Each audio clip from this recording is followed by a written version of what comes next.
Hi, నా పేరు కావ్య కళ్యాణరామ్. మన గుంతకల్లు న్యూస్కి సబ్స్క్రైబ్ చేయండి. లైక్, షేర్, సబ్స్క్రైబ్ టు మన గుంతకల్లు న్యూస్. మన గుంతకల్లు న్యూస్కి స్వాగతం.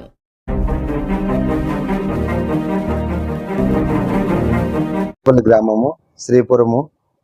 అలాగే నా పేరు చిన్నంజనేయులు.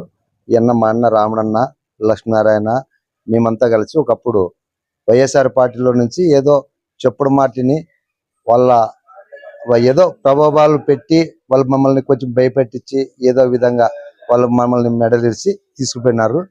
ఈ వద్దు మేమైతే ఆడిపోయినా కానీ మాకైతే మా ఊరికి ఏదో ఓ బోర్డు వేస్తామని, నీళ్ళు ఇస్తామని, అవి ఇవన్నీ చెప్పింటే మేము చేరినాము. ఈ రోజు ఇంతవరకు అయితే మాకు తాగడానికి కూడా మంచి నీళ్ళు కూడా లేవు. మేము ఎండల కాలం వచ్చింది, చాలా కరువుతో నీళ్లు ఎస్సీ కాలనీ కానీ బీసీ కాలనీ కానీ నీళ్ళు చాలా ఇబ్బంది పడుతున్నాము. ఎలాంటి ఇబ్బంది పడి ఎన్ని మాటలు వాళ్ళని రిక్వెస్ట్ చేసి అడిగినా వాళ్ళు మాకు ఇంతవరకు అయింది. ఆ రోజు వైఎస్ఆర్ గవర్నమెంట్లో బోర్ వేసినారు. 20 లక్షలు గడప గడప ప్రోగ్రాంలో 20 లక్షల రూపాయలు అమౌంట్ ఇచ్చినా వాళ్ళు అతని అన్ని ఖర్చు చేసినాడే కానీ ఇంతవరకు అయింది మాకు అటు నుంచి వాటర్ తీసుకురాలేకపోతున్నారు. ఇంతవరకు అయింది మాకు తాగడానికి, పసలకి, మంచులకి చాలా చాలా ఇబ్బందులు పడుతున్నాము. మేము ఆ మాటను వాళ్ళకి పే ఆఫీసర్లకి వాళ్ళకి వీళ్ళకి రిక్వెస్ట్ చేసి అడిగినాము.